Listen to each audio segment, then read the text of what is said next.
laawol kisal ko laawol peewal e ɓantal. Bismillahi rahmani rahim. Alhamdulillahi rabbil alamin. والصلاة والسلام الأتمان الأكملان على خير خلق الخالق سيد الأولين والآخرين إمام المتقين المبعوث رحمة للعالمين محمد بن عبد الله وعلى آله وأصحابه ومن اتبعهم بإحسان إلى يوم الدين. وبعد،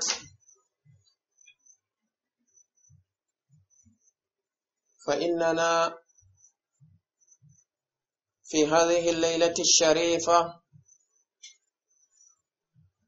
وفي هذه الجلسة المباركة نبدأ بعون الله تبارك وتعالى وتوفيقه درسا متعلقة بالفقه.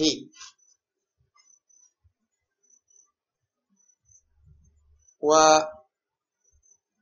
اخترنا لهذا الدرس كتابا نفيسا مفيدا موجزا، ألا وهو كتاب الفقه الميسر في ضوء الكتاب والسنة لمجموعة من العلماء تحت إشراف فضيلة الشيخ العلامة صالح ابن عبد العزيز آل الشيخ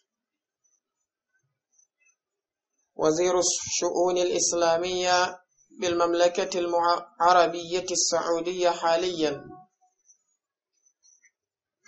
حفظه الله تبارك وتعالى ورعاه مع أبيه المجتهد. وربنا تبارك وتعالى نسأل أن يفهمنا ما في هذا الكتاب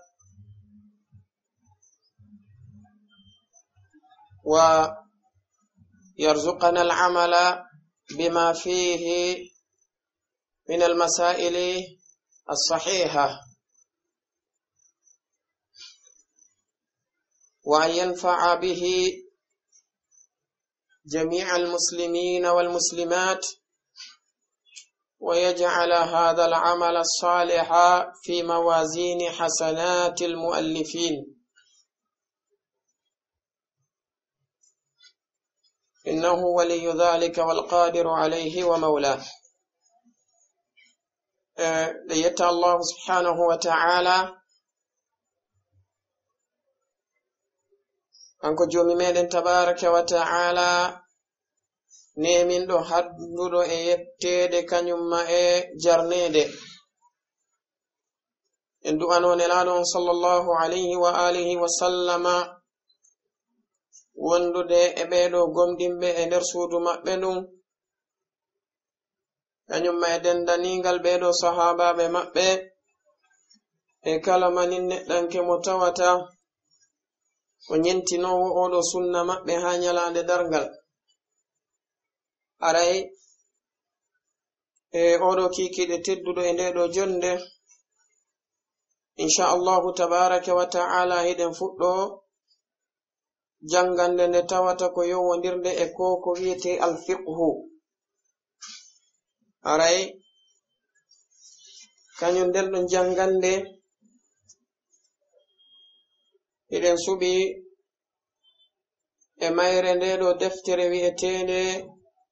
alfiqhu almuyassar fi dawi alkitabi wassunna. ɓe tawata ko karmokoɓe ɗuɗuɓe woni ko kafi jonnidiri haqqille ɓe walli fiinde tawi ko woni hoore ɗum oɗo karmakojo tedduɗo woni Cheikh Salih Ali Sheikh ɓe tawata ɓen nini ko kamɓe woni ko halfina fiyakuji kaɗo dina islam e ndiɗo leydi wiyetende baladul haramain sharifain woni mamlakatul arabiyyati saudiya kamɓe woni ministre ko laami fi fiyakuji kaɗo dina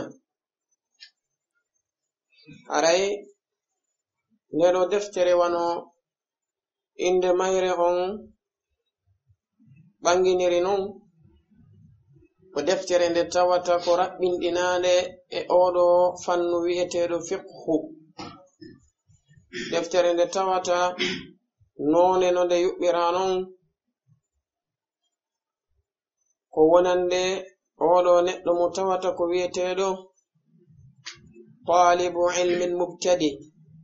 ɗaɓɓowo gandal mo tawata ko fuɗɗotoɗo kañum deftere nden ɓe memiɗeɗo dambude ɗe tawata ko ɓurɗe himmude ɗen ɗe dendagal majje ka fiqhu kala kadi dambugal ngal ɓe ɗetti e muɗum ɓe raɓɓinɗinoto e dambugal ngal wondude e ɓangingol ko tawata ko ɓura hatonjinede e muɗum e dambugal ngal e wondude e gollitirgol kadi konguɗi ɗi tawata ko konguɗi newiɗi hara wana arabure sattude waɗi si tawi a ndarende a taway ko ɓe winde kon almuyassar ko noon tigi woniri ko deftere nde tawata ko newinande moƴƴa hattirde newingol tawi kadi ko deftere nde tawata ko suutande ka deftere Allahu tabaraka wa ta'ala dalilaji muɗum ɗi e ka sunna nelaɗo on sallallahu alayhi wa alihi wa sallam wano ɓe makiri noon fi daw'il kitabi was sunna hiɗen andi wonde si tawi hawri jantama fi oɗo fiqhu jangugol ɗum ɗo anda ko hunde nde tawata ko mawnde moƴƴa ka sharia dina islam wadden andi talabul ilmi ɗaɓɓugol ngal ɗo gandal ko fardun ala kulli muslimin wa muslima ko faridda e dow kala neɗɗo julɗo gorko e julɗo suddiɗo ko imma fardu on o wona fardu aynin walla o wona fardu kifaya wano imamu nawawi ɓe ɓanginiri noon ka sharhul majmu' kadhalika wana Sheikh Muhammad amanul jami ɓe ɓanginiri no wonde al-ilmu ko ilmani ko ilmun daruriyun wa ilmun kifaiyun hoɗo al-ilmu daruri wonɗo woni bima'na alladhi talabuhu fardu aynin ala kulli muslimin wa muslima amma al-ilmu al-kifai wonɗo woni alladhi talabuhu fardu kifaya ala al-muslimin jonnon al-ilmu daruri أي الذي طلبه فرض عين على كل مسلم ومسلمة كعلم أصول الدين أي علم التوحيد وعلم العقيدة أندقل أولو توحيد كان يما أندقل أولو عقيدة فرض عين على كل مسلم ومسلمة ɗum toɗɗi e dow kala manin kala fawaɗo ay ala kulli mukallafin min almuslimina walmuslimat kala fawaɗo ka sharia ay al-aqil al-baligh foti noon ko o gorko walla ko o suddiɗo ɗum ɗo ko hunde nde tawata ko farlinde e dow makko woni ilmu tawhid ilmu al-aqida ilmu tahara andugol ko honno laɓɓintinorte e ko yowodire fiyake laaɓal ilmu salah andugol fi nde ɗo julde e ko nandi e sifadiɗo piiji ko ɗum woni ilmu usuliddin, ilmu tahara, ilmu libadat wa nahwi dhalik. ɗiɗo fof ko jiyani e ɗeɗo gande ɗe tawata talabuha fardu aynin ala kulli mukallafin min almuslimina walmuslimat. ɗum ɗo inete alilmu aldaruri. Cheikh Muhammad Aman rahimahullahu ɓe makay wonne ko ilmun la yasa'u musliman wa muslimatan jahluhu. ko gandal ngal tawata julɗo gorko e julɗo sonnajo ko pelleti yajantaɓe sharia on newinantaɓe fewyoɓe majje ngal ɗon gandal ko ngal woni ngal. jonon sen ndaari oɗo fiqhu en andi fiqhu no woodi fiqhu tahara, no woodi fiqhu libadat, no woodi fiqhu lmuamalat e ko nandi e sifa ɗiɗo pii. oɗo fiqhu tahara wa kadhalika fiqhu alibadat ɗiɗo ɗiɗi bila shakkin wala rayb andugol ɗiɗo ko fardu aynin ala kulli mukallafin min almuslimin walmuslimat. amma oɗo fiqhu lmuamalat kala muamala mo tawata an neɗɗanke on pellet a wawata wonde ɓaawo makko ɗaɓɓugol mo galdal makko ko fardu aynin alayka. imamu nawawi ɓe jantutu ɗum ka sharhu almajma. masalan neɗɗo mo tawata ko yeeyowo julaajo andugol ko wiyete kon fiqhu lbay'i wattijara yani ɗum ɗon ko min almuamalat. ɗum ɗon ɗon e hoore mum ngal ɗon gandal ko ngal fardu aynin ala kulli tajirin, ko ngal farba mo tawata ko toɗɗiɗo e kala neɗɗo mo tawata ko julaajo. wa kadhalika kala manin neɗɗo mo tawata ko jombowo faalaɗo jombude ko nandi sifaɗin piiji andugol ko yowodiri ilmu almuashara bayna almutazawijain, kanko gorkon e kanko suddiɗon no waɗɗimo goto kala e maɓɓe andugol ɗum farba ayni. ko waɗi noon koko tawata koko ɓe haton jini e muɗum ɓe wawata wonde ɓaawo muɗum. famike idan ngal ɗo gandal fiqhu ɗo ko natungal e ngal gandal ngal nelaɗo alayhi salatu wassalamu ɓe make talabul ilmi faridatun ala kulli muslimin wa muslima. yo noon ɗum woodi e muɗum ko tawata ko fardu ayn ka fiqhi ka ilmi altahara wa ilmi alibada. ɗo woodi e muɗum ko wonata fardu kifaya ka ilmi almuamalat, kono no woodi e muamalat ɗiɗin siɗi toɗɗike ma an neɗɗanke on tawi a wawata wonde ɓaawo majji hara pellet ha ɓornodiri e majji ɗon andugol ɗi wona fardu aynin alayka. famike ɗum waɗi si tawi faamugol ɗum ɗo ko hunde nde tawata ko himmude. aray en tori allah subhanahu wa ta'ala yo o nafir en kañum deftere nden o faamina en ko woni e mayre kon, o arsika en kadi gollitirgol ko woni e mayre kon ko selli. ko waɗi noon o fiyon ɗum woliranden ɗum hiɗen andi ko wiyete deftere nde tawata allahu tabaraka wa ta'ala no ɗettani nde garanti wonde ko nde sellude nde dendangal mayre ko wiyete ko sella ko ɓuri e fandude heɓota ko e mayre ko kitabuhu tabaraka wa ta'ala alquran. ko ɗum waɗi si tawi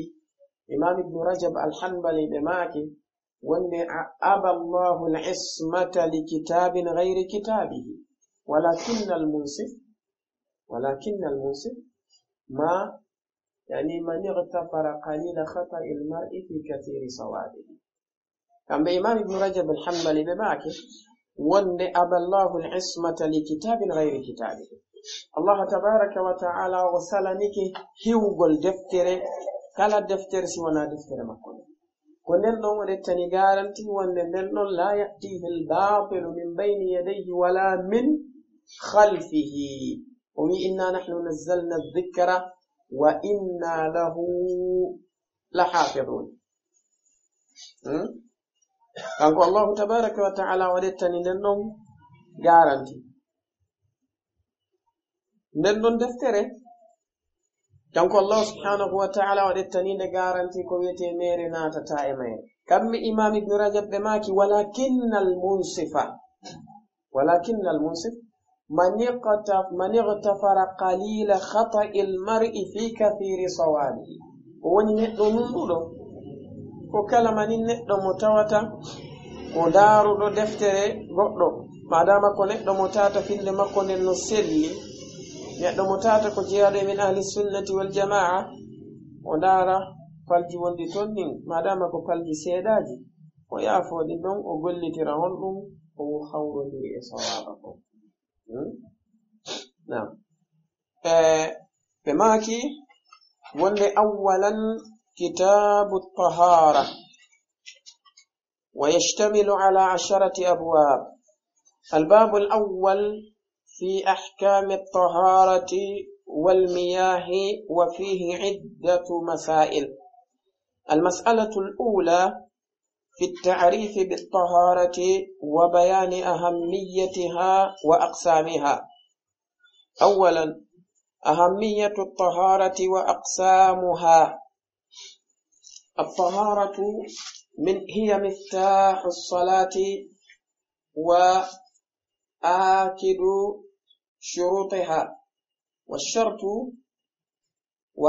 شروطها والشرط لا بد أن يتقدم على المشروط.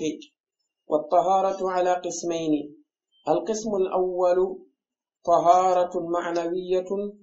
وهي طهارة القلب من الشرك والمعاصي وكل ما ران عليه، وهي أهم من طهارة البدن، ولا يمكن أن تتحقق طهارة البدن مع وجود نجس الشرك ولا نجس الشرك، كما قال تعالى إنما المشركون نجس.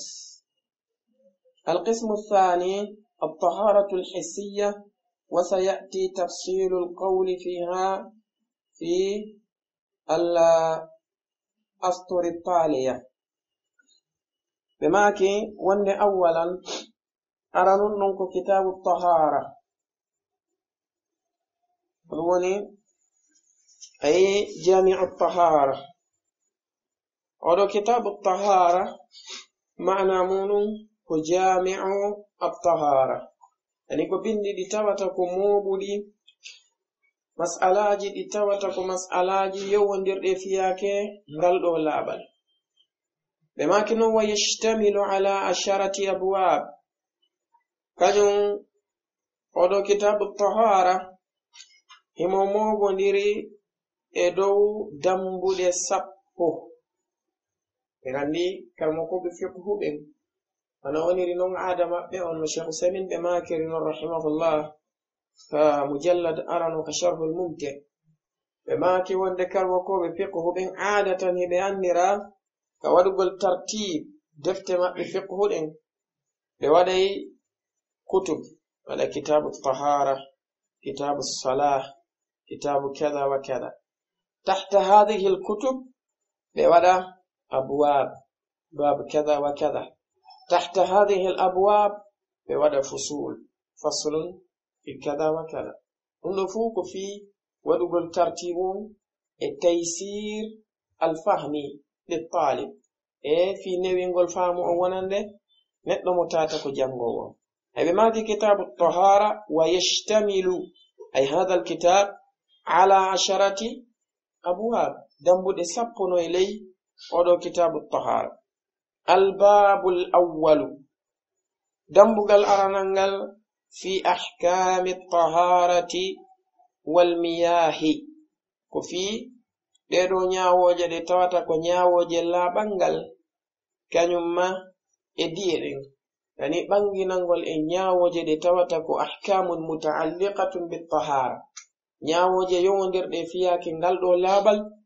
وأحكام متعلقة بالمياه إن يوجد تواتك يوندر دي عندقل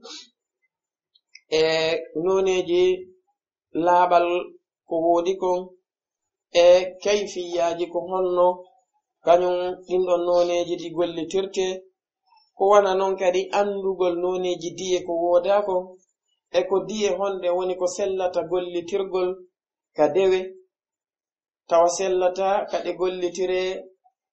sellat har diye honde sellata gollitirgol ka dewe e ka aada e ko diye honɗe woni ɗe tawata ɗe sellata gollitirgol ka dewe ɗe sellata gollitirgol ka aada e ko diye honɗe woni ko sellata gollitirgol ka aada kono ɗe sellata gollitirgol ka dewe onon ndu fuu neɗɗo julɗo on no haani ka o sendidira fii si o yi'i ndiyam yo andu ene ɗan ɗo ndiyam hiɗan yaare hurgo ɗan laɓɓinay ɗan ɗo ndiyam hiɗan salligore ɗan laɓɓinay ɗan ɗo ndiyam hiɗan lotore longal ɗan laɓɓinay e andugol ɗan ɗo ndiyam hiɗan yare sharia no jaɓi ɗan ɗo ndiyam hiɗan wuppire sharia no jaɓi hiɗan defire sharia no jaɓi no fo neɗɗo julɗo on no hananimo ka o anda non o wawa sendidirde ɓe maki wa fihi ay wa fil babil awwal no dambugal aranangal ɗo iddatu masail mas'alaji ɗuɗuɗi ay masailun kathira al mas'alatul ula mas'ala arano e nder ɗin ɗon mas'alaji e ngal ɗo dambugal fi ta'rifi bit tahara ko fi andingol ko honɗum woni ko innete laaɓangal wa bayani ahammiyatiha e ɓangingol kadi himmugol e hittugol ngal ɗo laaɓal ka sharia dina islam wa aqsamiha kañumma e ɓangingol kadi pecce ɗen laaɓal ngal ko pecce jil e feccere kala ko honno nde way e ko honɗum woni ko yowodiri e mayre andin no sen ndaari en taway ko tartib en tawata ko tartibul jamil ko rewnande nde tawata nde laɓa moƴƴa neɗɗo jangowo on tigi talibul ilmi on si tawi o ndaari tartibu on o wawa e manditade ko yaawi o wawa kadi faamude no newori tawa o ɓittaki e muɗum e andi defte fiqhu arane ɗen wanani kamɓe woni ko ɓe waɗirayno tartibuji ɗin surtout deftere tata ko to soke ɗen si tawi masalan en ɗetti joni wana zadul mustaqni maɗum en ɗetti joni on wiyete durarul bahiya walla si tawi en ɗetti wana ndeɗo deftere wiyetende al umdatu fil fiqhi ko nande sifa ɗen ɗon hatta ɓe aray tu woni ɓe janto masalan fi at-tahara o sati ɓe waɗa ley ton e konguɗi ko ɓe addata kon ɓe waɗa jumlaji ɗuɗum nder ton ko neɗɗo sharhowo on ko on ɗo woni ko arata semmindira o ɗettana jangowo on ko waɗanamo tartibu fiyo faam hono ndeɗo noon kamɓe no ɓe warri tartibu e mayre noon ɓayɗo talibul ilmi on si o faami tum ma'anaji ko janta nder ɗo kon e naforiji ko yaldata nder ton kon o wawa e manditade hattirde manditagol tawano newi kadi bi idnillahi jalla wa ala ɓe maki awwalan ara non ɗum e ko yowodiri kon e fiyake oɗo almas'alatul ula ɓe fuɗɗori honɗum ahammiyatu tahara wa aqsamuha ay himmugol kañum ko wiyeteɗo laaɓangal e ɓangingol kadi pecce muɗum ɗen ka ahammiyatu tahara ɗo ɓe janti ko raɓɓiɗi e muɗum moƴƴa ɓe yanyaki ɓe maki tun at-taharatu hiya miftahu as-salah wa akadu shurutiha ɓe maki wonde at-taharatu laaɓangal hiya miftahu as-salah ko ɗum ɗo woni saabije sottirɗe julde nden andinelaɗo alayhi salatu wassalam ko ɗum ɓe maki wonde miftahu as-salati ko at-tahara wa tahrimuha ko at-takbir wa tahliluha ko at-taslim idan kala manin neɗɗo mo tawata ko neɗɗanke mo wonda e laaɓal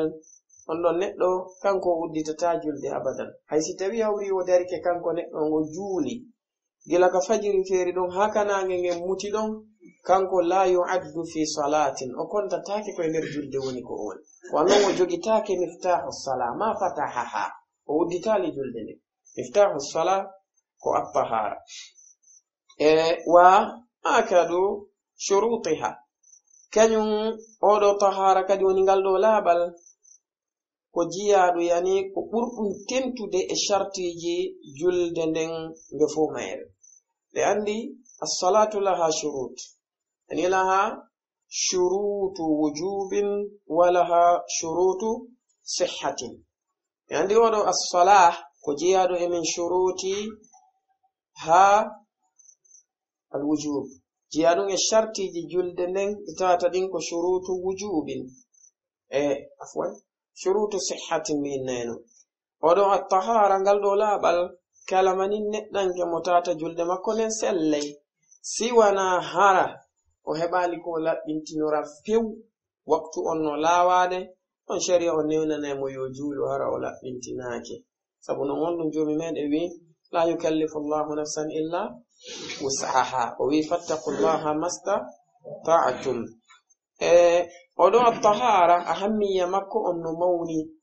wannan joomi meɗen tabaraka wa ta'ala o ɓanginani e yoga e muɗum ka deftere makko teddude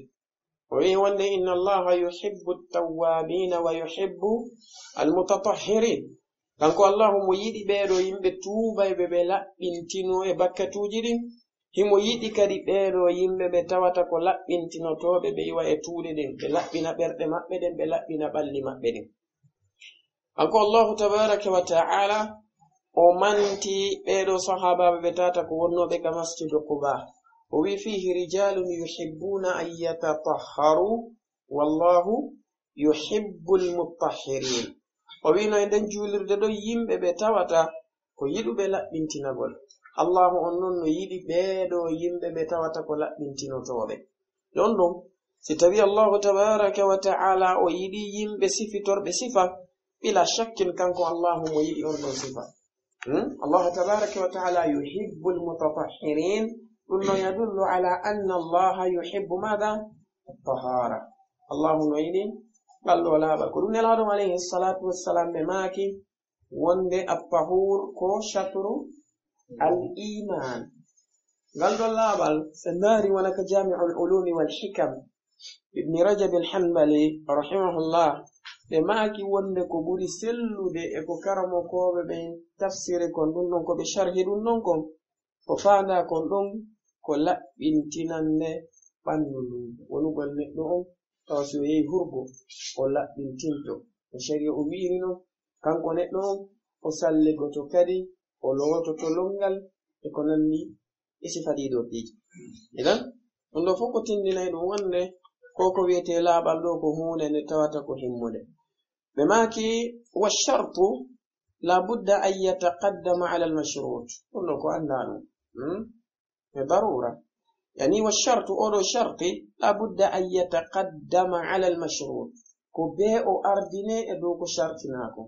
sabanede ma non honɗum en andi wonde idha fasada ash-shartu fasada al-mashrutu alayh idan la budda an yubayyana ash-shart qabla an yubayyana al-mashrut ko be oɗo sharti o ɓangine ɗo e ko shartinako ɓangine jonnon sharti on ɗo ko at-tahara wal mashrutu alayhi ko as-salah joni ko be tahara on ɓangine taw ha gasa si fi julde nde wowle wannon neɗɗo on no anda si o juuli tawi o salli gaaki kanko neɗɗo walla o laɓɓintinaki tele feere no wodi o laɓɓintino julde makko nden ko ndemere idan ko be ardine ko tawata kon ko ɗum ɗon woni ko adoto kon si hikka ɗon ko hikkata ko ma la yatimmu alwajibu illa bihi fa huwa wajib jonno moɗo ash-shart mana mum on ɗo ko fanda kon ɗo ko at-tahara al-mashrutu alayhi ko fanda kon ɗo ko as-salah fayde idan madama kañum oɗo tahara ko o shartul li sihhati as-salah idan la budda an tuqaddama at-tahara ala as-salah fahmike ɓe maki wat-taharatu ala qismain ɗo ɗon joni ɓe naati e jantanagol en fi aqsam at-tahara at-taharatu ala qismain ɓe maki al-qismu al-awwalu feccere aranere nden ko taharatun ma'nawiyyah بعبارة أخرى طهارة باطنية عند بعض العلماء ولو طهارة معنوية كلاب الغلطوة كلاب المعنى ينكو منغل غلطوة غليتاك ككن ظاهرة ولو بإن تنغل طهارة باطنية غلطنك سودي وهي طهارة القلب ولو لاب البرنين وأنه يتادو نقطة أصلا ka yaasi inna oɗo ɓernde nden no laaɓi kono metti ɓayno neɗɗo no waawi ɓornaade coñci laaɓuɗi ka yaasi coñci rawnuɗi ka yaasi wono tawa ɗin coñci ɗo yarhamukallah ɗin coñci no laaɓiri noon ko noon ɓernde makko nden tuuri ka noon no heewi ɗo e yimɓe ɓe tata komin du'ati shirki ɓe anndanɗaa hoore maana hiɓe ɓorno kaftaneje daneeji pen ɓe waɗa paɗe daneeji pen ɓe waɗa kufunaaji daneeji pen wono tawa finde maɓɓe nden ko ɓe jantoto kon ka yaasi ko ɓe fiɓi kon tawa alaa ko ɓuri ɗum ɓawde taharatul qalb ɗum woni laaɓal ɓernde nden mina shirki immorde e shirku on wannon ko ɓuri mawnude e ko tuuninta a'zamu honno wiyete awsahil qalbi ko ashirk ko ɓuri mawnude e tuuɗe ko tuuninta ɓernde kon fof ko shirku billah wal ma'asi kañumma e geddi ɗin wa kulli ma rana alayhi e kala ko tawata ko kornay ɗum tuunay ɗum e hoore ɓernde nden ɗo naati ɗum honɗum alkibru mawnintinaare nden wal hasadu e ngaygu ngun wal bugdu e koto e konnaagu wal hikdu e kotagol goɗɗo e ko nande sifa ɗiɗo piiji no fof ko jeyaa ɗum e piiji ɗi anndanɗaa hoore maaɗa ko ñawsinayɗi nde ɗo ɓernde kornina kañum ɓernde men jooni noon laɓɓingol ɗum ɗon ko ɗum innetee attahara almanawiya ko ɗum innetee attahara albatiniya aɗa sifaani himmalngol ɓernde nden taw loota nden ɗum haande laaɓa pos ko waɗi noon kala manin neɗɗo mo tata ɓernde muɗum nde ñawsi si waɗi ñalaande dargal harawe ɗi golle wa yawma la yanfa'u malun wala banun illa man ata allaha bi qalbin salimin alqalbu salimu huwa alqalbu safi annaqiyu tahir ko ɗoni ɓernde nde tawata ko laaɓude pos hentinde e kala ko innete tuuɗe ɓe maki wa hiya ahammu min taharati lbadan ngal ɗo laaɓal woni altaharatu lmanawiya woni taharatu lqalb laaɓal ɓernde nden ko ɗum ɗon ɓuri himmude edi laaɓal ɓanndu ndun neɗɗo ko o eti wo ko o eti laɓɓingol ɓanndu makko ndun kanko neɗɗo on si o acciɗol laɓɓingol ɓernde makko nden o kontataake laaɓuɗo inda allahi tabaraka wa ta'ala o kontataake kadi laɓɓintiniiɗo ka allahu subhanahu wa ta'ala ko ɓe kanko neɗɗo on o jogooɗi ɗiɗinno jooni noon al ahammu ko taharatul qalbi wal muhimmu ko taharatul badan ndi cheikh usamin ɓe maake wonde qaddimil ahamma ala al muhimmi wala tudayyi al muhimma mana muɗum ardin ko ɓuri himmude kon e dow ko himmi kon ko ɓuri himmude kon e dow ko himmi kon ador ɗum ɗo jooni noon al ahammu huna ko taharatul qalb laaɓal ɓernde nde ko ɗum woni al ahammu huna al muhimmu huna ko taharatul badan ɓe maaki qaddimil ahammi ala al muhimma qaddimil ahamma ala al muhimma ala al muhimmati ardin ko tawata kon pellet ko ɗum ɗon ɓuri hittude e dow ko hitti kon kono noon la tudayyi al muhimma wata yeebu noon kadi ko hitti kon andi ko ɗum ma'ana o ɗiɗi ɗin non naɗi ɗum laɓɓin ɓernde maɗa nden laɓɓina kadhalika ɓanndu maɗa nun kono wata ador laɓɓingol ɓanndu nun dey accaɗon laɓɓingol ɓernde nden sa adori kadi laɓɓingol ɓernde nden wata ɗum fawe yeebugol ɓanndu luttudu nun dey laɓɓin ɗum ɗon kadi ala sifani ko idan neɗɗo on ko dew adora ko wana noon kadi sida jannude yimɓe ɓen ɗum ma yataallaqu bi tathiri yani bi tahara haray adoranɓe taw taharatu alqalbi ɗo ya jantanoɓe taharatul badan ariya tawi yimɓe ɓe andanɗa hoorema ɓe anda tawhid ɓe anda aqida e ko nandi sifaɗin piiji wata jooɗo taw e wowlalngol ɓe fi piiji ɗi andanɗa hoore maɗa oko yowdiri e taharatul badan tawa ko ɗum ɗo woni ko himminɗa ɗon ko ɓe ardinanaɓe honɗum jannugol ɓe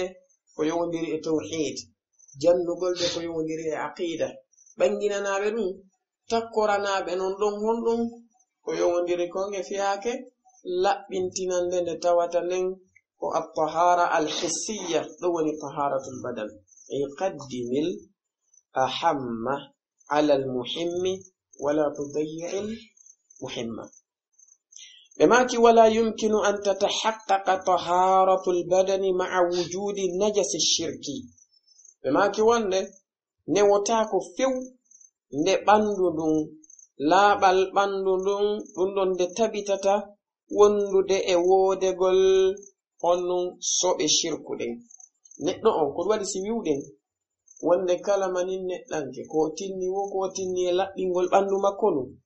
سيتوي برن مكو ندي توني لا يسمى عند الله تبارك وتعالى متطهرا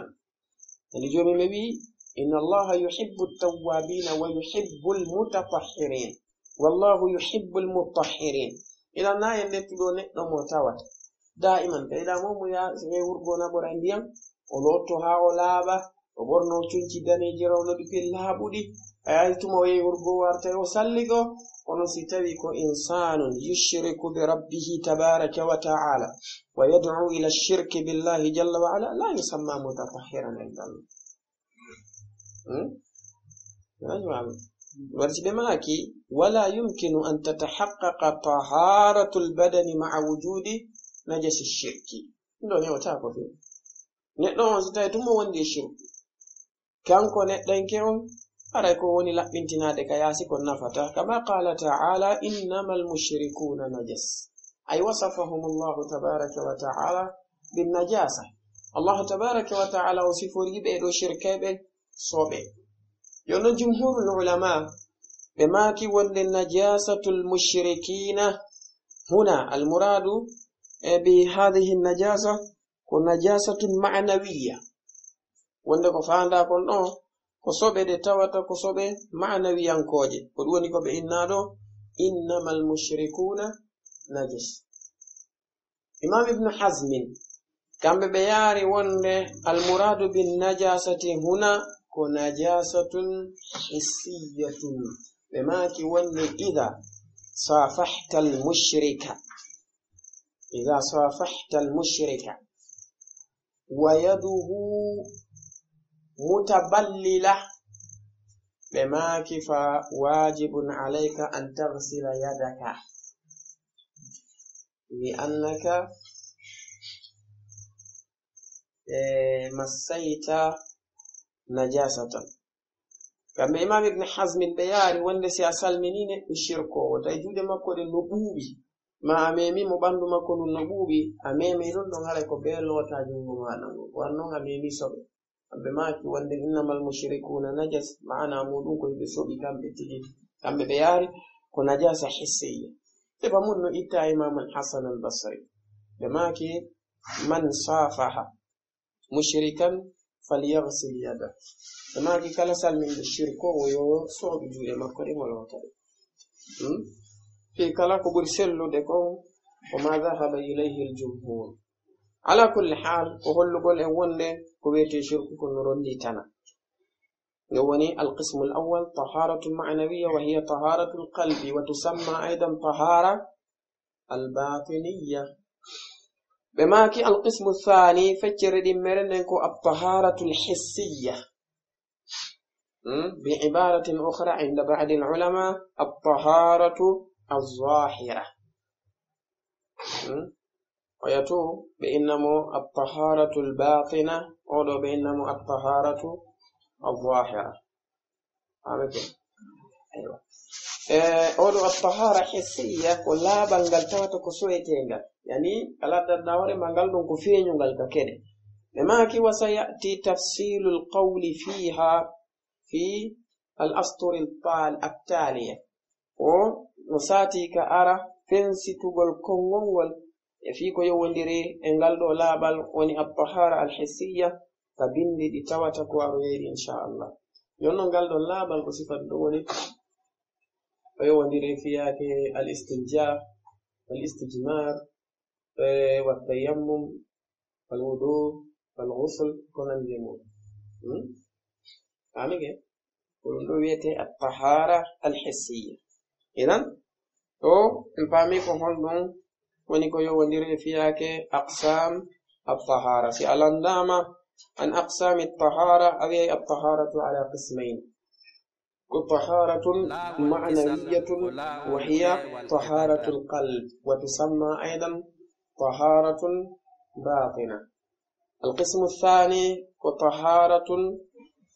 حسية وهي طهارة البدن وتسمى أيضا طهارة ظاهرة.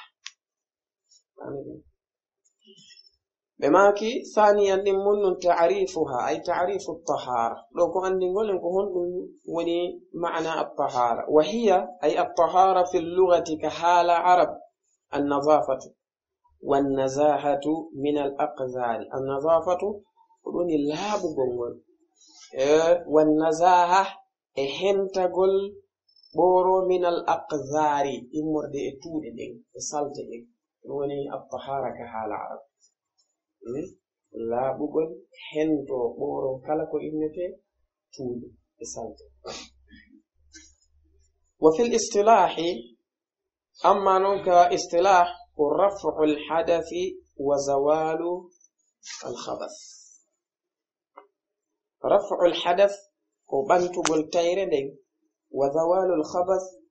يعني رفع الحدث وبنتو بالتيردين وزوال الخبث يوم الإجا صبري. لو سنتس كده مو يعني هبا يكو حولي بما كان رفع الحدث بما كان زوال الحدث بما كان زوال الخبث بما كان رفع الخبث. ورفع الحدث يعني عندكم إن تكون الحدث لغة كحال عرب كلمة مأخوذ من الحدوث وهو الوقوع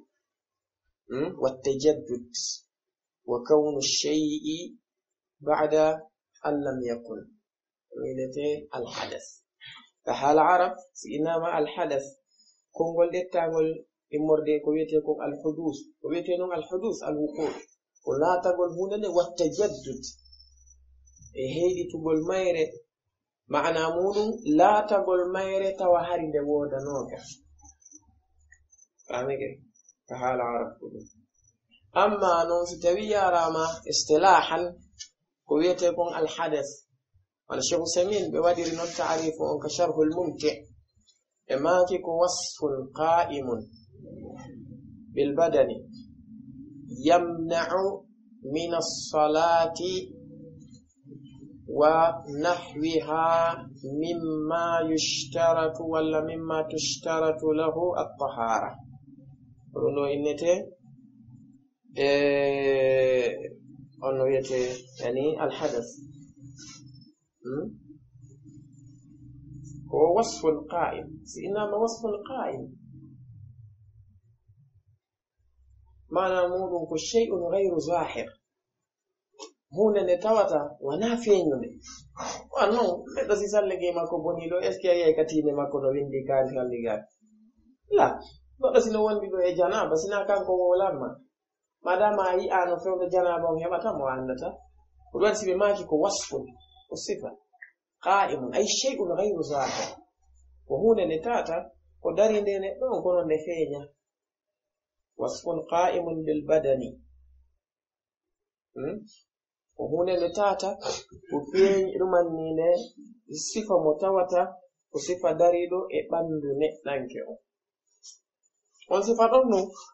وصفة متاتا كحدو وجلد يمنع من الصلاة ونحوها وهذا يجلد وكذلك وهذا يكدي كلا كتوتا نشرتنا نالون لا بانغال يونو الحدث وعلى قسمين وحدث أصغر وحدث أكبر. الحدث الأصغر كما يوجب الوضوء كوكون كتوتا وإنين سلجي رغينتي الحدث الأصغر. أما الحدث الأكبر كما يوجب الغسل كوكون كتوتا وإنين اللونغانغا لازم ɓe inni alhadathul asghar ma'ana muɗum ko konko tawata waɗɗini neɗɗo on laaɓal kono laaɓal fawingal mo ngal hewta lotagol longal si ɓe inni alhadathul akbar haray waɗɗinimo laaɓal honɗum lotagol longal famike jonno ɓe maki raf'ul hadath ko ɓantugol tayre mo jonno nden ɗon tayre wana hadathul asghar ande ko kal bawli ويعني قدوني خروج البول وخروج الريح كنان دي صفة دون تيج والغائط وانا يلتقل بولن يلتقل هندو يلتقل قرق جانو وني كابينو إنه زيالتي نتنو هراي حدثا أصغرا إذن يجب عليه أن يتوضأ فهمك أما نسي تبيها وريكو الحدث الأكبر كونكو يواندري ko waɗinta longal janaba maana muɗum kal jima' wal inzal wa yani at-tahara min taharatu min al-hayd wan nifas e ko nande sifal non fiji no si tawi neɗɗo mo laaɓi ɗin ɗon haray no waɗɗi mo lotagol longal ngal ɓe maki wa zawalul khabath eggugol kañum soɓe ɗen oɗo al khabath lugatan ka haala arab ko ɗum ɓe innata al qazara yani kala ko innete ko tuuri al qazara amma noon ka sharia ɗo mari ta'rifati ɗuɗɗi karmo ko ɓen jonni fi an najasa kono ko weli manditade kum fof ko innugol هو عين مستقذرة ولا شيء مستقذر شرعا يمنع الشرع التقرب ولا التقرب به التقرب منه عفوا ولا بعبارة أخرى عندك نواوي لك شيء مستقرز شيء مستقرز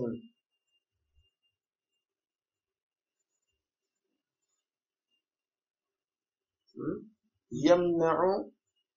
الشارع التقرب منه شيء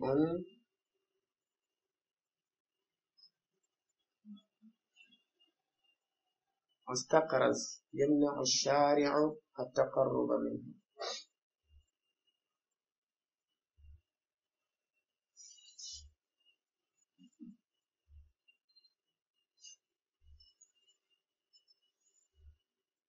سيدي والتنو والبقاء معه ولا أو البقاء معه بس سيدنا متو وند يمنع الشارع التقرب منه هو دي بيجي غوتو تاتا كو النجاسه ندو فيري على كو بيبا دوندرا ماجي باسكو ساي كفورغو سو بيبا دوندرا اي سوبede ada yalta yon tigi kono non sharia on no haɗi mo si tawi ko soɓe goɗɗo goyo yaw o ɓadore ka asli si wona hara ko nganto woni ko heɓi hara sharia on no newni yo yawno amma soɓe makko ɗen kanko sharia on adama himo wondi e majje siɗi iwi e makko non joni haray e siɗe yalti e makko sharia on no haɗi mo wondinagol e majje ko ɓe o laɓɓintinora ɗum waɗi si ɓe ndaari wonde ko shay'un mustaqraz مستقرز يمنع الشارع التقرب منه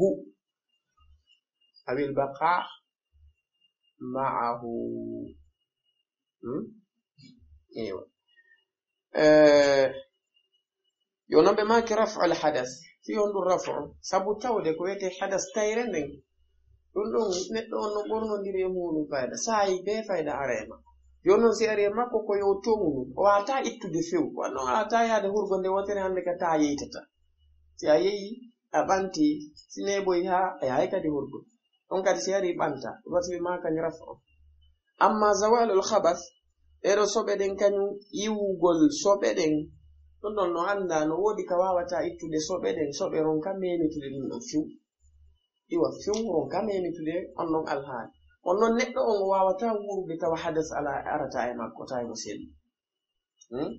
kono amma khabas no ay wonde masala wala ngal be tan kitangal be dule do e bay ko ngari to fiye maggal do e ciofe den ittama do hingal wawi wontude do ha ngal seko fewta goddo ciofitale maggal lazman ko zawal al khabas e maki wal muradu bi irtifa'il hadath ko fanora kon bantagol sobe tayre nen do izalatul wasfil mani' ko ittugol odo izalatul wasfil mani' ko ittugol odo sifa hado wo min as-salati julnenen ittira dum wonno bi isti'malil ma'i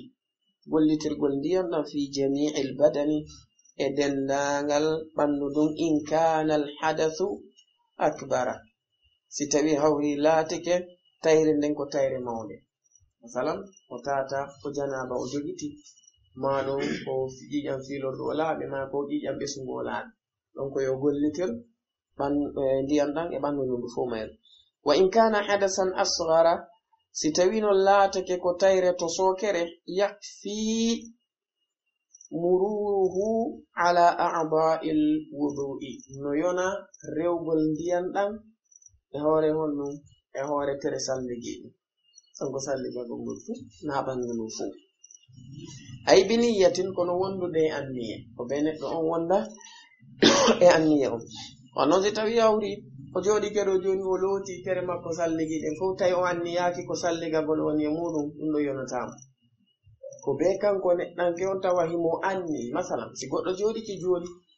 o woni ɗon yo soodike ha gase yeeso ɗum o naadiɗiyan o wiɗike ni o looti yeeso mon kono ta na anniye salligi on wona ɗon tun o nana salli no noddinde on tuma enna joni ɓami lootino ɗum ɗa mi continue ɗon gasata par ce que ari na bi niyyati no warata ko ɓe wona bi niyyati ɓe maki wa in fuqida al ma'u aw ujiza anhu ustumila ma yanubu anhu si tawi hawri ndiyam ɗan ɗan wasama neɗɗo on heɓali ndiyam fiw aw ujiza anhu ma ɗum ronkama gollitiregol ndiyam ɗan imma tawa neɗɗo on sabanede ma e wonugol makko himo nawni tawa so memi ndiyam ɗan nawnare makko nden nde tiiɗay maɗum tonginay sellugol nawnare makko nden ɗon ko ajas o ronku gollirgol ɗan ɗon haray ustumila ma yanubu anhu gollitirte konko lontoto ndiyam ɗan ɗum woni honɗum turab walla as-sa'id on gollitirte konko lontoto ndiyam ɗan ɗum woni honɗum bullare nin maɗum kaaje nin maɗum jaren nin kala ko innete as-sa'id kullu ma yushra'u tayammum bihi kala ko tawata no shar'ina waɗirgol ɗum non tamamude famide e maki wa huwa turab no wi'ugol ngol tu wa huwa turab ɗo alay no ɗum anni seeɗa weno wa huwa as-sa'id wa huwa as-sa'id wannan as-sa'id ko kullu ma zahara ala wajhi al-ardi wa huwa minha ko kala ko feeñi e hoore leydi ndin tawa aslan koye leydi ndi jeeya no naati ɗon at-turab bullare nde no naati ɗon al-hajar hayre nde no naati ɗon ka dhalika hono wiyete ar-raml jarendi nin ko nande sifa ɗin ɗon piiji kala ko tawata ko jiya ɗum ko feeñi ɗum ka hoore leydi wa huwa min al-ardi yusamma sa'idan jomi me wi fatayammamu sa'idan tayyiban o inali fatayammamu turaban tayyiban ɓe maki ala sifati al-ma'muri biha shar'an ɗum kadi koye o gollitir konko lontoto ndiyam ɗan ɗon hara koye hoore sifa yamiraɗo on shar'an nan tigi artu wayna joni aray ba ko tamamu e awa koyo ɗettu o tama o mawla kala tere sallijiɗe la e ande Ammar ibn Yasir ɓe wanno bal kamɓe ɓe wayliti e hoore bullari ndi fiw kono nelaɗo alayhi salatu wassalam ɓe janni ɓe wonde tamamuye on ko darbatan wahidatan limada li alwajhi wa alkaffayn neɗɗo on koye waɗu darba on o mawla yeeso ene weɗen ɗiɗi oɗon ɗo wodani mo jonno kanko neɗɗo on ko be o eto tawa ko ala as-sifati al-ma'muri biha shar'an no wodi yimɓe buytamotoɓe ko naratama muye maɓɓe on mo lutodir eno sharia o yamiri ɗen woɓɓe no ɗetta hayre nde ɓenna ɓe wadde istinshaqi istinfar hala ko hayre ɓe jogiti ɗum ɓe waɗa yawo maɗɗo dande yahata woɓɓe ɗettay ɓe minna ɓe maska e hoore nden ɓe maska e noppi ɗin woɓɓe waɗa e darbatan faniyatan li azira ɓe mana sogone ɗen non ko da'if sella ɓe kala no ari fi muɗum ka janta kono hadithun o sella fewtabita e nelaɗo on sallallahu alayhi wa sallam imam ahmad no senni mum golande sifa maɓɓe eɓe maki wa sayati dhikruha inchallahu fi babi tayammum yani wa sayati dhikruha ay dhikru as-sifati al-ma'muri biha shar'an aroya jantagol ɗum ɗon inchallahu fi babi tayammum ɓe aroyi ka dambugal tamamuye ɓe ɓanginanayi en ko honɗum woni kayfiyatu tayammumi ala sifati al-ma'muri biha shar'an ko honno tamorte no sharia o wiri non tigi ɓe maki wal muradu bi zawali al-khabath al-muradu bi zawali al-khabath ko fandora kon non eggugol kañum soɓe ɗen ayi zawal an-najasa min al-badani was-thawbi wal-makan ɗo ko ɗiɗo nokkele tati ko eggugol soɓe ɗen an-najasa min al-badani immorde e ɓandu ɗum was-thawbi e conci ɗin concongol wal-makan e nokkure nde yani makan on ɗo o makan al-musalla nokkuka juuleteɗo ɗo neɗɗo ko be o eto si tawi hawri o ɓoray soɓe ɗen e makko goo ɓandu ndun tawa wonda e soɓe ɗiɗi conci ɗinki o ɓorniji kaɗi wonda e soɓe tati nokkuka o juulata ɗon ka tere makko salligiɗe waloto ɗon paske ulama o ɓe yaray wonde oɗo makan fandaɗo ko yani al-buq'a allati yani tuda'u fiha walla alayha a'da'u sujud ko nokkure nde tawata nden kaka tere salligi tere sujudu ɗen waloto ɗon ko ɗum woni ko fanda oɗo makan masalan si tawi hawri nokkure nden no soɓi on tigi ɗetti tapiwu o weƴƴiti e hoore nokkure nden tawi kanko neɗɗo haystawi sena on fuu no soɓi ono tawi tere makko sujjirɗe ɗen ka waloto ɗon ɓandu makko ɗum ka woni e walade ɗon ko e tapiwu ko woni e walade ɗon haray no konta kanko neɗɗo o juuli e nokkure laaɓunde ɗum lasi famike mo idan makan on ko haysu tuda'u a'da'u sujud nokkuka wallinte ɗon tere salligi e sujudi ɗen woni ɓandu neɗɗanke famike ɓe maki fa taharatu al-hissiyya ala naw'aini ɓe maki oɗo tahara mo tawata ko laaɓal keniyankowangal koye noneji ɗiɗi ko taharatu hadathin wa takhtassu bil badani wa taharatu khabathin wa takunu fil badani wath-thawbi wal makan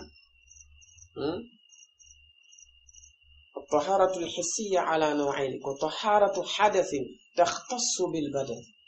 كلا بلغل توتا كلا بلتيري توانغال نكو بانو تونغال فيوت مثلا لذي توي هرغو وهبي يعني كو فيرتي مسلغيو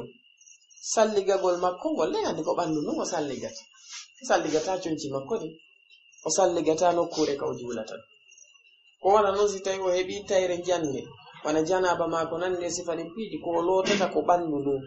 o inata mo lottude conci makko ɗin janaba maye mo lottude nokkure ka o juulata ɗum janaba idan ɗum ɗo ko taharatu hadathin takhtassu bil badan oɗo ko naw'un awwal يونون نوع ثاني كطهارة خبث تكون في البدن والثوب والمكان أو طهارة متواتة كطهارة لا بل صبه kono ko laatotoɗo e ɓanndu ndun e coñcongol kañum may nokkuure nden masalan si tawi hawri bawle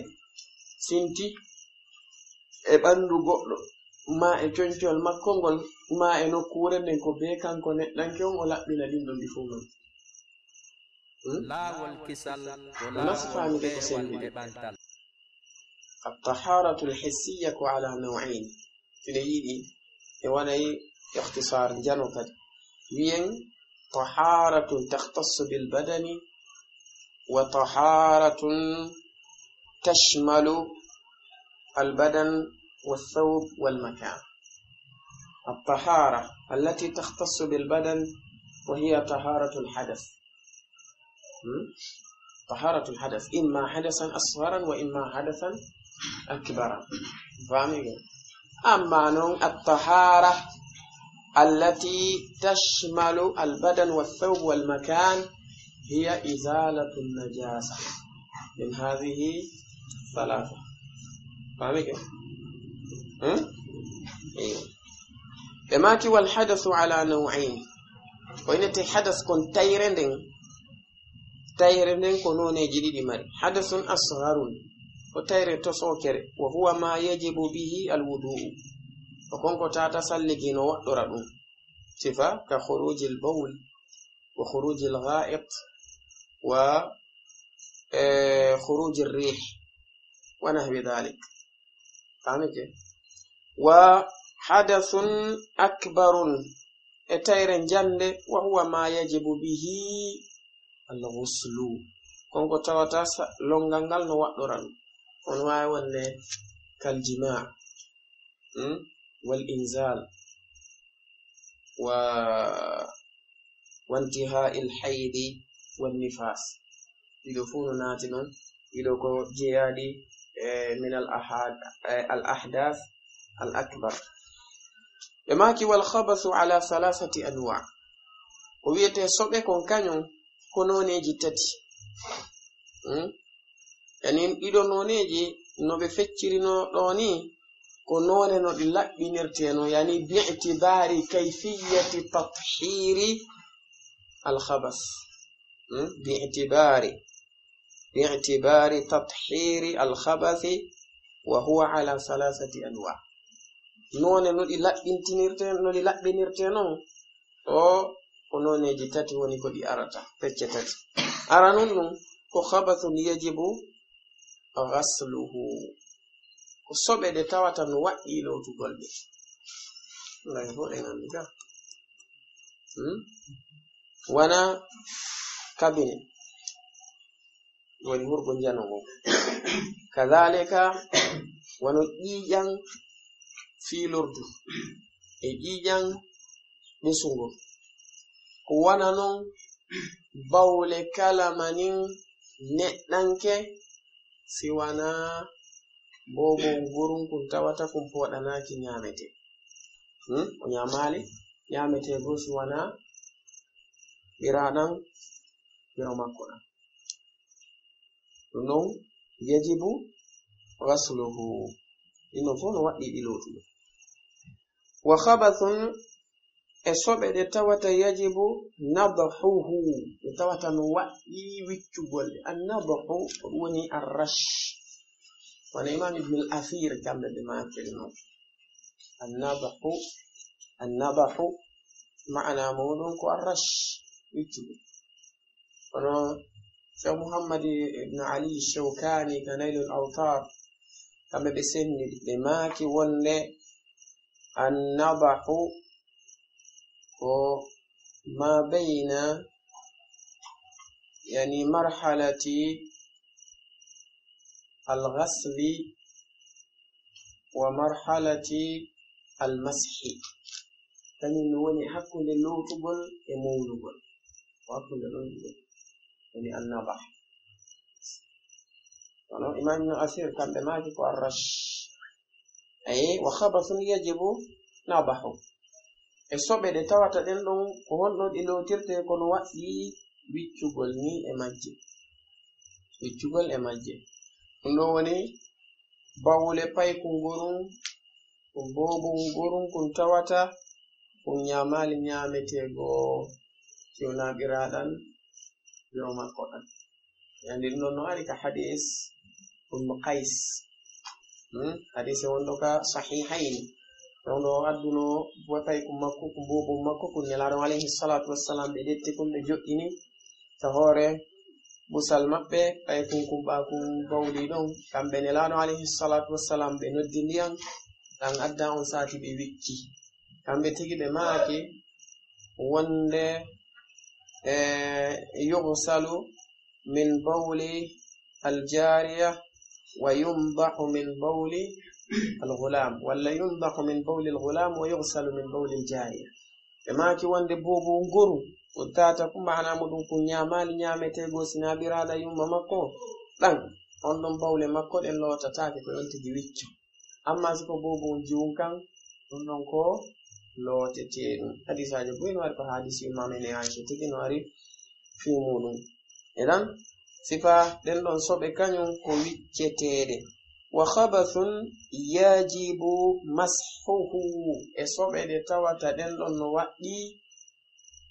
mawlugol de edo sobe de tawata ko no waddi mawlugol de yani alal aqal no wodi goddi mudum alal aqal ko de labbinirte ko maana mudum ko mawlugol masalan neddo no watti pade wari ka juule on dari pade makko de leytay sobe no e majje wadat mo yawgol wadandi yallota hondu waddi mo ko lekkugal pade makko den o mawlade ka hore bullaade mo fala o juulide majje ono ardino ka hadith mo imam ahmad fi hadith abi sa'id al-khudri radiyallahu anhu qala alayhi salatu wassalam limaki idha jaa ahadukum al-masjida limaki falyanzur fina alayhi fa in ra'a fihima قذرا أو أذى بماكي فليمسحه في نعله عفوا فإن رأى فيه قذرا أو أذى بماكي فليمسحه وليصلي فيه أمن الله عليه الصلاة والسلام بماكي سيقول إمودو غريك جولر ده يوندارو لي فدما كورم سيتاويو يسو بمجي ما تودي كانكو نتنو yo fittude kam bullaari ni si tawi hawri o gayne ɗum no yo juulidu e majje idan en ɗon soɓe wonde kale paɗe makko ɗon ko waɗɗi kon e dow makko na yawgol waɗa ndiyam loota ɗe ko waɗɗi e dow makko kon ko on ko mawlugol ka hoore bullaari ɗum ɗo ko khabathun yajibu mashuhu kadhalika ɗo dikkarmokoɓe go waɗayɓe ilsaqa e ɗum ɗo ko wiyete kon al-istijmar sitayne do yeyi ka horgo haagasi o hunti haaju makko o labbintinorgol ko wona ndiyam ɗam yani non ko masih naw'un min al-masih yettugol wana hayre kaaje ɗin o labbintinora walla ɗettugol ma yaqumu maqam al-hajar wana kleenex ma ko nande sifani piiji on tigi labbintinora ɗum ɗon kadi ko naw'un min al-masih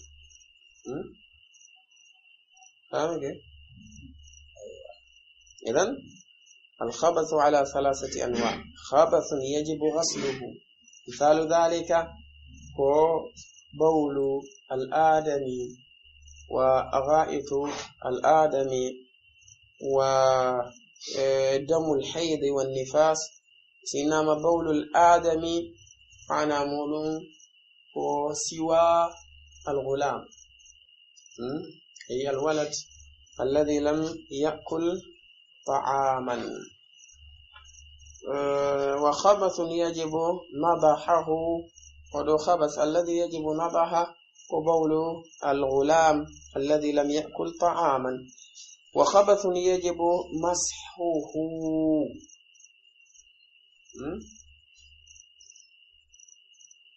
ودو معنى مولو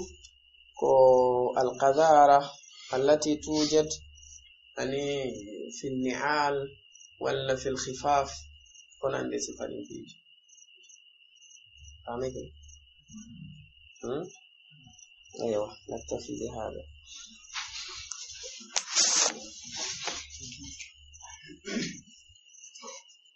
بماكي اولا أرى نندن كتاب الطهارة ko moɓiɗo ɗiɗo mas'alaji fi lamangal wa yashtamil yani kitabu tahara ma'ana muɗum ko jami'u tahara wa yashtamilu ɗum ɗon no moɓodiri ala asharati abwabin dambuɗe sappo albabu alawwalu damal aranangal fi ahkami taharati ko fi ñawoje laɓangal wal miya'i e diyeɗen wa fihi no ngal ɗon dambugal iddatu masail mas'alaji ɗuɗuɗi المسألة الأولى مسألة رنون في التعريف وفي أننغل بالطهارة لا بنغل وبيان أهميتها إبنغن والهم مقلون وأقسامها إبنغن والكري بيتش مقلون أولا أرنون أهمية الطهارة وأقسامها وهم لا بنغل كنما يفتش لا بنغل الطهارة لا بنغل هي مفتاح الصلاة وكنغل وني caabije julde nden wa akadu shurutiha e ko ɓuri tentude kadi e shartiji julde nden wa shartu sharti o la budda feere ala an yataqaddama nde o ardoto ko be o ardo ala almashruti e dow ko shartinako altaharatu laaɓangal ala qismayni koye dow pecce ɗiɗi woni alqismu alawwal feccere aranere men taharatun ma'nawiyatun ko laaɓal ma'nawiyankowal wa hiya no ngal ɗon taharatul qalbi ko laaɓal ɓernde nden mina shirki immorde e shirku on wal ma'asi e geddiɗin wa kulli ma rana alayhi e kala ko tawata ko ñiwɗinay ɗum kornayinay ɗum ɓernde nden wa hiya no ngal ɗo laaɓal ɓernde ahammu hingal ɓuri himmude min taharatil badani edi laaɓal ɓandu ndu ولا يمكن نوتاكو كدي أن تتحقق طهارة البدن لغونغتا تبت لابل بانوندو مع وجود نجس الشرك وندو اودغول صوب الشرك كما قال تعالى إنما المشركون نبينو شركا بنجس كبسوبوب القسم الثاني فجر دي مرنن طهارة الحسية ونغال دو لابل نغال تواتا كسويتي نغال وسيأتي أروي تفصيل القول فنسي تقول كونغول فيها فينغال دولابل في الأسطر التالي بندي دي تواتكو هكا دين ثانيا لمن تعريفها كو أندنغول كويتيكون لا بنغال وهي نغال في اللغة كها العرب النظافة كلابغول أي كلابغول والنزاهة هنتغول بورو من الأقذار إمردي تولدين وفي الاصطلاح كاصطلاح كانوا رفع الحدث كبنتغل تيرن وذوال الخبث كانوا ما ديرتغل صبدن والمراد بارتفاع الحدث وفاندراكم بنتغل تيرن إزالة الوصف المانع كو إتغل أولو صفة متوتك هدو من الصلاة جلدن باستعمال الماء sabu gollitirgol ndiyam fi jami'il badani e dendangal ɓandu ndun in kana alhadathu akbara si tawi hawri tayre nde laatike ko mawde wa in kana hadasan asghara si tawi non laatike ko tayre to sokere yakfi no yona mururuhu rewgol ndiyam ɗan ala a'da'i alwudu'i e dow tere salligiɗen bi niyyatin wondude anni wa in faqada alma'a wa in ono wona in faqada alma'a on haray ko si tawi fewtinama neɗɗo on sinamano wa in fuqida alma on haray ko majhulul fa'il wa in fuqida alma'u si tawi ndiyan ɗan hattama aw ujiza anhu ma ɗum ronkama gollitirgol ɗan ustumila ma yanubu anhu ɗon haray gollitirte konko lontoto ndiyan ɗan se wi wa in faqadal ma'a si tawi kanko neɗɗo on o hattike ndiyam ɗan aw ajaza anhu ma o ronki gollitirgol ɗan istamala o gollitiray ma yanubu anhu konko no lonto kañum ndiyam ɗan wo huwa turab ɗum woni bullari ni e ko nandi mum ala sifatil ma'muri biha shar'an e dow sifa yamiraɗo on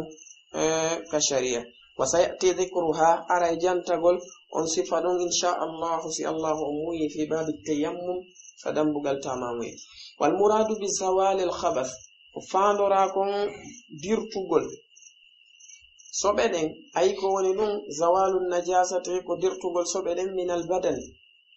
immorde e ɓandu ndun wa thawbi e concongol wal makan e nokkure ka juulte ɗum fa taharatul hissiya ngal ɗo laaɓal ngal tawata ko laaɓal soɓetegal ngal ala naw'aini ko noneje ɗiɗi ngal mari taharatu hadathin ko laaɓal tayre wa takhtassu bil badan hertorgal hertingal e ɓandu ndu wa taharatu khabathin e laaɓal soɓe wa takunu fil badan ngal ɗon no laato ka ɓandu wa thawbi e ka concol wal makani e ka nokkure ngal ɗon no laato e ɗiɗo fu wal hadathu ala naw'aini tayre nden kadi ko noneje ɗiɗi mari hadathun asghar ko tayre to sokere wa huwa ma yajibu bihi alwudu' ko kongo tawata no waɗɗora ɗum sallege wa hadathun akbar e tayre mawde wa huwa ma yajibu bihi alghusl konko waɗɗora ɗum longal ngal wal khabathu soɓe ɗen non ala thalathati anwa'in ko noneje tati ka hedde no laɓɓinirteno khabathun ko soɓe ɗe tawata yajibu ghasluhu no waɗɗi lotugol ɗe sifa kabine on e bawle